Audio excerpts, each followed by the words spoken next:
Assalamualaikum warahmatullahi wabarakatuh. Perkenalkan, saya Nabila Pranita, nomor NIM 85818624.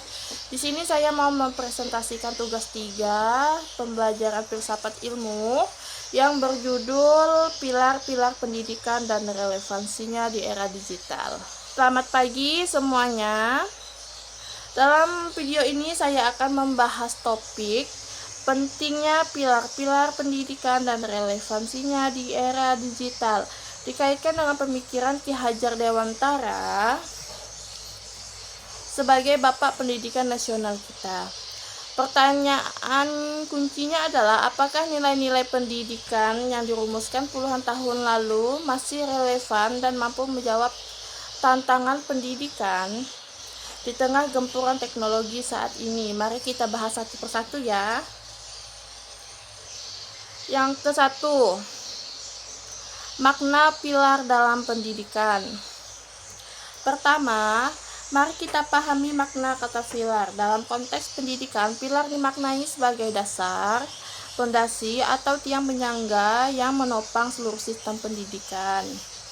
Sama seperti bangunan yang akan roboh jika tidak memiliki tiang yang kuat, sistem pendidikan juga tidak akan berjalan benar, berarah, dan berkualitas jika tidak memiliki atau prinsip dasar yang kokoh. Pilar ini menjadi acuan tujuan, cara, dan nilai yang ingin ditanamkan kepada peserta didik agar pendidikan tidak hanya mentransfer ilmu tetapi juga membentuk manusia seutuhnya. Yang kedua, prinsip dasar pendidikan Ki Hajar Dewantara. Pilar utama pendidikan nasional kita bersumber dari pemikiran Ki Hajar Dewantara yang dirangkum dalam 3 semboyan emas, yaitu yang pertama, ing ngarso sutulodo. Maksudnya, di depan seorang pendidikan harus mampu memberi teladan atau contoh nyata bagi muridnya. Yang kedua, ing madya mangun karso. Maksudnya, di tengah-tengah atau di samping murid, pendidik harus mampu membangun semangat, kemauan, dan inisiatif belajar peserta didik. Yang ketiga, tutwuri handayani. Maksudnya, di belakang atau di belakang sekali, pendidik harus mampu memberikan dorongan, dukungan, dan kebebasan agar potensi murid berkembang semaksimal. Ketiga, prinsip ini bukan sekedar slogan, melainkan paduan hubungan timbal balik antara pendidik dan peserta didik dalam proses pembelajaran. Poin ketiga, relevansi dan tantangan di era digital. Ketiga, kita masuk ke analisis utama, yaitu bagaimana relevansi dan tantangan di era digital. Pertama, ing ngarso sung tulodo, di era digital memberi teladan tidak lagi hanya di ruang kelas, tetapi juga di ruang maya. Tantangannya yaitu guru dan orang tua harus menjadi contoh perilaku etis dalam bermedia sosial, menyaring informasi, dan bijak menggunakan teknologi. Jika pendidik masih menyebarkan berita bohong atau tidak sopan di internet, bagaimana murid bisa menirukan hal yang baik? Justru di sini prinsip ini sangat relevan karena karakter peserta didik sangat mudah terpengaruh budaya digital. Yang kedua, ing madya mangun karso.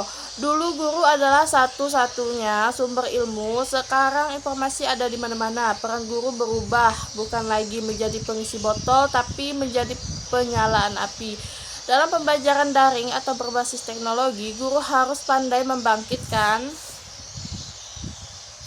rasa ingin tahu, mengajarkan cara mencari informasi yang benar, dan membimbing murid agar tidak terseret di lautan data. Tantangannya adalah menjaga semangat belajar murid agar tidak pasif di depan layar. Yang ketiga, tutwuri handayani.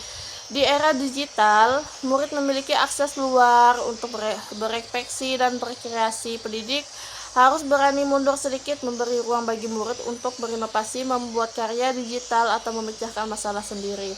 Namun tantangannya adalah bagaimana mendampingi mereka agar kebebasan itu tidak berujung pada penyalahgunaan teknologi, melainkan menjadi kemampuan atau literasi digital yang positif.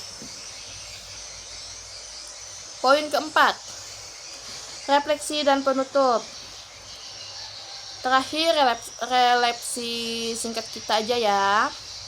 Banyak persoalan pendidikan nasional saat ini mulai dari kesenjangan akses, rendahnya literasi digital, hingga krisis karakter. Pilar-pilar Ki Hajar Dewantara ternyata justru menjadi jawaban paling tepat.